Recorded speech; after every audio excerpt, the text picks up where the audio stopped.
चलिए दिवाकर के पास चलते हैं और दिवाकर झारखंड के खूंटी से हमारे साथ जुड़ रहे हैं और झारखंड की जिन 4 सीटों पर मतदान हो रहा है उसमें खास बात यह है कि महिला मतदाताओं की संख्या पुरुष मतदाताओं से ज़्यादा है। दिवाकर जी, ये एक ट्रेंड हमने देखा जो कि बाकी देश के हिस्सों से अलग है। किस तरह का रुझान देख रहे हैं आप?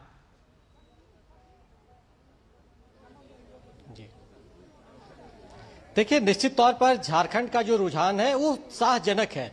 मतलब अभी तक हम लोग मतदाता जागरूकता की बात कर रहे हैं और वोटिंग परसेंटेज को लगातार बात कर रहे हैं। अच्छी खबर यह है कि सिमडेगा जो खूंटी संसदीय क्षेत्र का जिला है, वहां 9 बजे तक करीब 26% मतदान हुआ है। तो आप समझ सकते हैं कि मतदाताओं में किस तरीका का उत्साह, जो हम लगातार कहते हैं ना कि झारखंड में जो महिलाएं हैं वो सशक्त हुई हैं, तो वो वोट देने में भी सशक्त हुई हैं। और लगातार महिलाओं की जो कतार है, हम जिस बूथ पे खड़े हैं ये एक यूनिक बूथ है, उसकी भी अब झलक आपको दिखाएंगे और बताएंगे भी अजय कि क्यों ये यूनिक बूथ है। लेकिन आप देखिए कि महिलाएं किस तरीके से यहां सज धज कर पहुंची है और इस तरीके से वोट देने के लिए यहां पर पहुंची है। ये एक घोर नक्सल प्रभावित इलाका भी कभी रहा करता था, लेकिन यहां पर अब मतदान को लेकर जोश है। ये देखिए जो बुजुर्ग महिला मेरे साथ, ये करीब 80 वर्ष की महिला ये है, इन्होंने पहली बार इस बार वोट किया है यहाँ पे। तो आप समझ सकते हैं कि कैसा मतदान को लेकर यहाँ पर उत्साह है। और इस तरीके से महिलाओं में, आपको हम दिखाना चाहेंगे अपना कैमरामैन से कि ये इन महिला को आप देखिए, आप दिखाइए कि किसने आपने वोट किया है। देखिए इन्होंने पहली बार ये वोट किया है, 80 साल की ये है लेकिन पहली बार वोट किया है। तो आप समझ सकते हैं कि नक्सल प्रभावित जो इलाके थे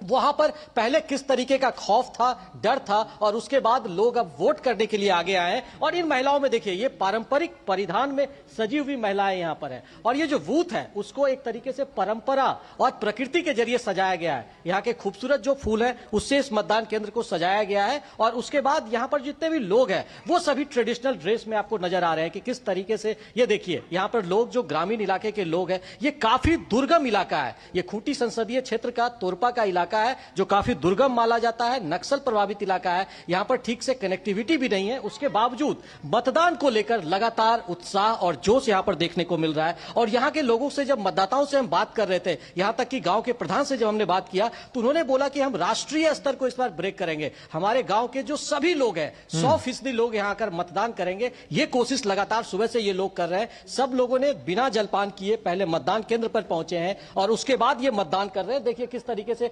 महिलाएं पहुंची है अपने बच्चों को लेकर, और ये जो जोश और उत्साह है वो लगातार यहां देखने को मिल रहा है। तो ये, और जब हम खूंटी की बात करते हैं तो ये एक हाई प्रोफाइल सीट इस लिहाज से भी है कि केंद्रीय कृषि और जनजातीय मामलों के मंत्री अर्जुन मुंडा यहां से उम्मीदवार है और उनके खिलाफ कांग्रेस के कालीचरण सिंह मुंडा।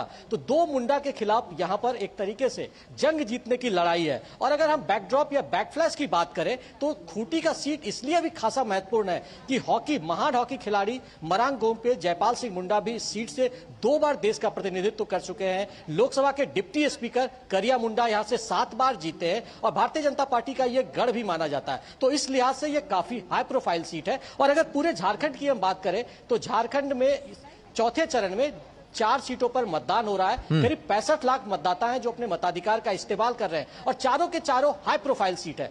4 में से 3 सीटों पर पिछले बार भारतीय जनता पार्टी जीती थी। हालांकि सीबूब जो कोल्हान का इलाका है वहां पर कांग्रेस को विजय मिली थी, लेकिन कांग्रेस की उम्मीदवार जो गीता कोड़ा थी उस बार उन्होंने पाला बदलकर भाजपा का दामन थामा है। और वो सीट भी इसलिए भी महत्वपूर्ण है क्योंकि वो जो झारखंड के अभी चीफ मिनिस्टर है चंपई सोरेन, उनका वो गृह जिला कहलाता है। तो उनकी भी किस्मत एक तरीके से दाव पर लगी हुई है। और प्रधानमंत्री नरेंद्र मोदी ने लगातार जो चारों कंस्टिट्यूएंसीज है उनमें उन्होंने एक के बाद एक चुनावी दौरे किए। तो आप समझ सकते हैं कि कितना हाई प्रोफाइल ये सीट है। जी दिवाकर, आप भी अजय, आप भी बिल्कुल जो स्थानीय परिधान है उसी में नज़र आ रहे हैं और उत्साह बिल्कुल आपके आपके आपके चेहरे पर भी स्पष्ट नज़र आ रहा है। लेकिन क्या जो जनजातीय मुद्दे हैं वो क्या प्रभावी होने वाले हैं? आकांक्षी जिलों की जो योजना शुरू की गई थी उसका असर क्या ज़मीन पर दिखा है? विकास पहुंचा है? वो तो साफ दिख रहा है क्योंकि पहली बार अगर 80 साल की जो माँ है वो मतदान करने आती हैं तो विकास और सुरक्षा का माहौल कितना बदला है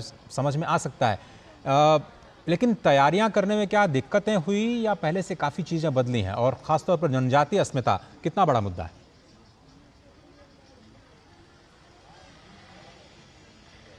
देखिए, बहुत बड़ा जनजातीय अस्मिता मुद्दा है, क्योंकि देखिए विकास की जो बात हो रही है लगातार कि किस तरीके से जो मेन स्ट्रीम में जनजातीय समुदाय को लाने की कोशिश हुई है पिछले 10 वर्षों में, उसकी झलक निश्चित तौर पर इन मतदान केंद्रों पर दिखती है कि लोग ट्रेडिशनल परिधान में, मैं तो कह रहा हूं ना कि झारखंड के कई इलाके जिसमें ये चौथे चरण में वोटिंग हो रही है, वहां पर कभी वोटिंग ही नहीं हुई थी, लोग डर के पहुंचते ही नहीं थे। तो आप समझते हैं कि नक्सलवाद खत्म हुआ है, सुरक्षा का भाव पैदा हुआ है, तो लोग निर्भीक होकर मतदान केंद्रों पर पहुंच रहे हैं और उसकी झलक निश्चित तौर पर, ये छोटा सा मतदान केंद्र है, एक छोटा सा टोला है ये ग्रामीण इलाके का, लेकिन ये दुर्गम इलाका होता था, लेकिन इन जगहों पर लोग उत्साह से घरों से बाहर नहीं निकलते थे और वोटिंग परसेंटेज काफी कम होता था। लेकिन जिस तरीके से भगवान बिरसा मुंडा की हम बात करते हैं कि जनजातीय समाज के वो भगवान है, तो भगवान की भी झलक आपको हमने दिखाई थी थोड़ी देर पहले तस्वीर में कि किस तरीके से जो पोलिंग बूथ है वहां पर लोगों ने उनकी एक प्रतिकृति का स्वरूप दिया था और लोग भगवान बिरसा मुंडा के उल गुलान की बात करते हुए मतदान केंद्रों पर पहुंचे थे कि मतदान करना उनका अधिकार है और उस अधिकार के लिहाज से वो मतदान केंद्रों पर पहुंचे और अपने अधिकार का दिवाकर, जिस तरह से आप कह रहे हैं कि ताकि जो 100% वोटिंग का लक्ष्य रखा है और